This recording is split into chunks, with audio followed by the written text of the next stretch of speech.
Tiga poin pertama di bulan Ramadan, alhamdulillah. Alhamdulillah. Akhirnya kita bisa merasakan ibadah puasa yang sangat menyenangkan karena akhirnya MU berhasil meraih 3 poin. Selamat buat tim kepelatihan terbaik Manchester United.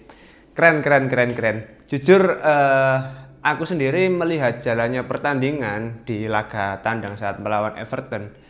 Hampir aja MU kalah, hampir. Karena aku melihat Everton ini lebih banyak melakukan konfrontasi dan berusaha memprovokasi para pemain United. Bahkan ya melalui situasi bola mati, corner kick, ya para pemain Everton ini memang benar-benar memancing kesabaran dari para pemain Manchester United. Dia bahkan meniru taktik set piece dari Arsenal dengan bergerombol, kumpul kebo di dalam kotak penalti, berada di dekat Shane Lamen sampai kaptennya sendiri kartu kuning, Euro kartu kuning, Harry Maguire kartu kuning. Tapi pada akhirnya MU yang berhasil meraih 3 poin. Kemenangan yang manis dan perlu perjuangan yang susah payah di laga ini. Tapi menurutku ini hal yang sangat layak disyukuri ya, karena pada akhirnya United tetap menjaga posisi 4 besar setelah kemenangan melawan Everton. Di sini kalau kita melihat performa dari individu pemain, ya menurutku tidak bisa dipungkiri ya teman-teman, Shane Lammens menjadi pemain dengan performa terbaik di laga ini. Aku tidak bisa membayangkan kalau tidak ada Shane Lammens, kalaupun kipernya Bayindir atau bahkan Onana, 5-0. Shane Lammens ini benar-benar menunjukkan kualitasnya sebagai kiper utama Manchester United untuk pemain yang seusianya masih sangat muda. Ini benar-benar sebuah berkah lah berhasil mendatangkan Shane Lammens. Kita semua harus angkat topi kepada tim pencari bakat yang pada waktu itu benar-benar memaksakan untuk mendatangkan Shane Lammens dibandingkan Emi Martinez. Respect. Bahkan di laga ini ada 4 penyelamatan dari Shane Lammens dan penyelamatan lain yang juga tidak bisa diabaikan menurutku. Entah kenapa, bahkan dengan corner kick yang begitu kotor dari pemain Everton, Shane Lammens masih bisa melakukan antisipasi, masih bisa menjaga gawangnya tetap clean sheet. Bayangkan di laga ini ada sekitar 10 corner kick ya dari pemain Everton. MU aja baru bisa melakukan corner kick di menit 90, itu pun cuma 1 seingatku tadi ya. Benar-benar kesulitan. Terus kalau kita lihat di lini pertahanan ini sebenarnya udah sangat bagus, dan aku melihat dengan cederanya Lisandro Martinez, Michael Carrick memberikan kesempatan justru kepada Leny Yoro dibandingkan Aiden Niven. Meskipun aku melihat Leny Yoro ini ada kekhawatiran tersendiri ketika dia pegang bola.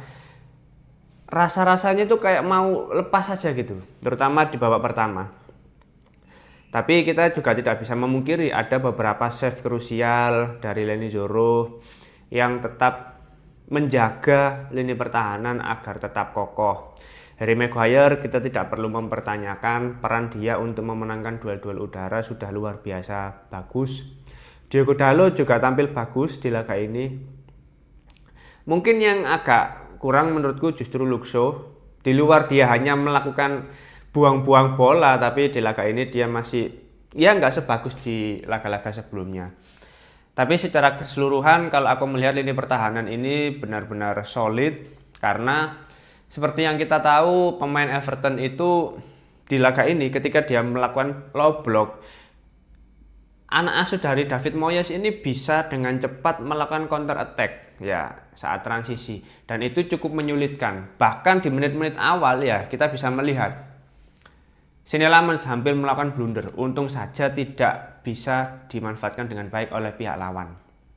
Di sini teman-teman juga harus melihat Kenapa lini pertahanan bisa sangat solid? Karena di laga ini secara statistik para pemain bertahan United itu melakukan 6 kali blocking, melakukan 36 clearance. Itu bayangkan berapa banyak peluang yang berusaha diciptakan oleh pemain Everton dan bagaimana upaya yang sangat ditunjukkan oleh pemain United untuk tetap menjaga lini pertahanan dan Senne Lammens bisa tetap kokoh.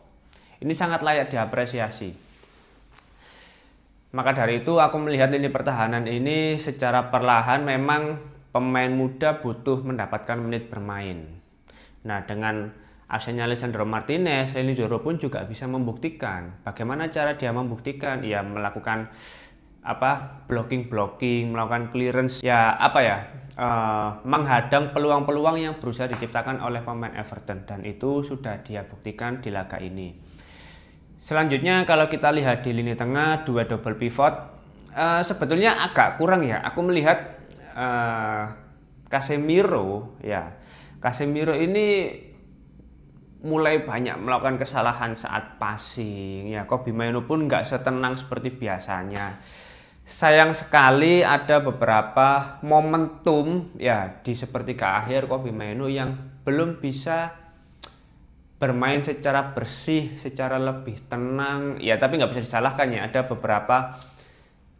Ada salah satu momentum ketika dia dipres oleh 3 pemain sedangkan posisi Bruno juga sangat aman pada waktu itu, tapi ya tidak bisa dimaksimalkan dengan baik oleh Kobbie Mainoo.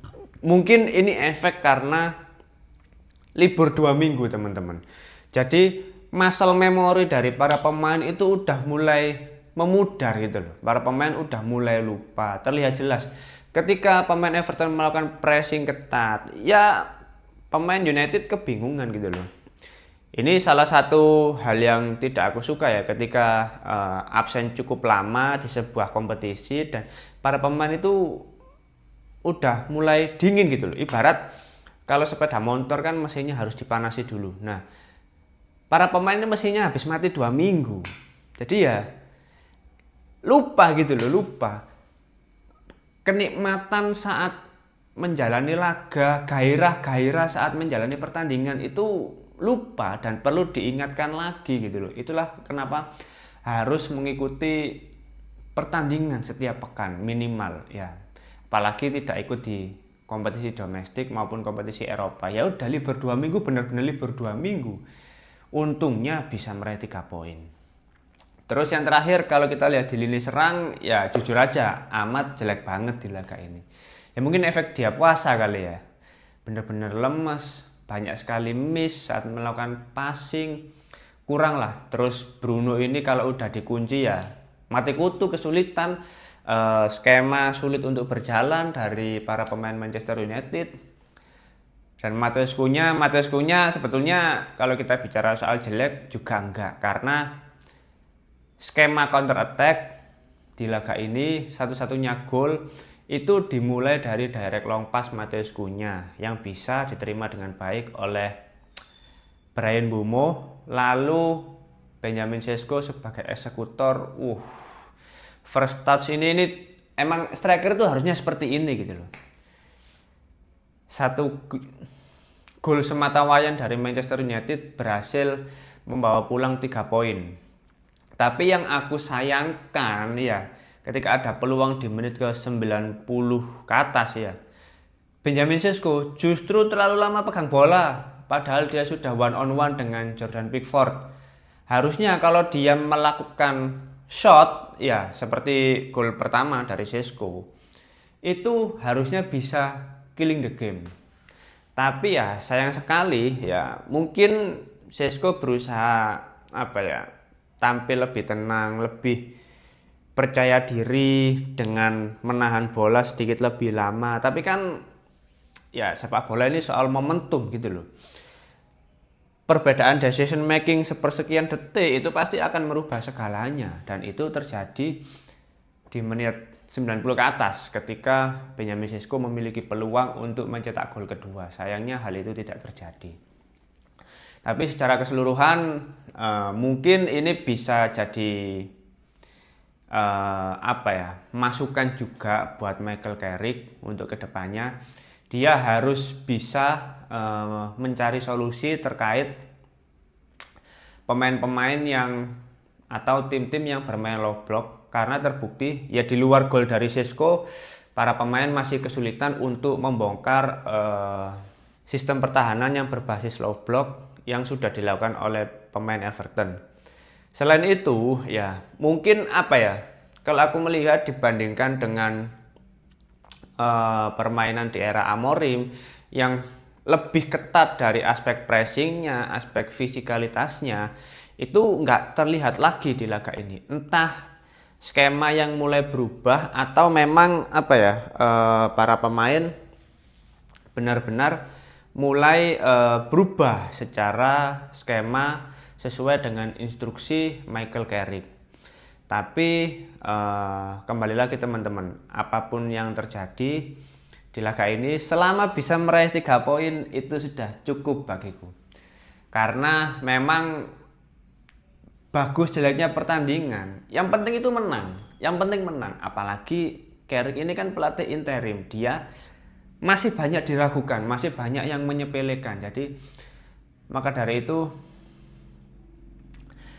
3 poin tetap hasil yang bagus menurutku. Di luar secara performa ya naik turun itu wajar, kesulitan itu wajar. Tapi kan outputnya adalah kemenangan teman-teman. Dan ini aduh, Michael Carrick ini tetap menjaga apa ya, tren kemenangan selama dia menjadi pelatih. Belum pernah kalah. Iya, rekor belum terkalahkan masih tetap terjaga. Jadi otomatis 6 pertandingan masih unbeaten dia. 5 kemenangan, 1 imbang. Keren. Luar biasa. Gini kok masih ada yang meragukan. Tapi ya meskipun pada akhirnya nanti aku nggak mungkin ya, sulit peluangnya sulit. Kalau menang terus itu sulit sampai akhir musim. Pasti akan ada kalahnya. Tapi sekalipun kalah ya pada akhirnya nanti ya kita tetap tidak bisa melupakan kemenangan yang pernah diraih oleh Michael Carrick bersama anak asuhnya. Jadi ya nikmati aja kemenangan ini, bersyukurlah teman-teman, bersyukurlah MU itu masih bertahan di 4 besar sampai saat ini. Hanya selisih 48 ya, 49, 50, 51, 3 poin ya dari Aston Villa. Kalau pekan depan Aston Villa kalah dan MU menang, nah mengunci di 3 besar ini menurutku adalah salah satu pertimbangan paling besar bagi pihak manajemen untuk mempertahankan atau tidak Michael Carrick di musim depan. Oke, mungkin itu dulu review singkat hasil pertandingan antara Everton melawan Manchester United. Selamat buat kita semua sebagai fans MU bisa meraih kemenangan. Ini merupakan salah satu hal yang menyenangkan di bulan Ramadan ini. Kalau teman-teman ada opini lain, langsung tulis saja di kolom komentar. Kita akan diskusi santai seperti biasa. Terima kasih sudah menonton video ini. Jangan lupa like, komen, dan subscribe. Salam.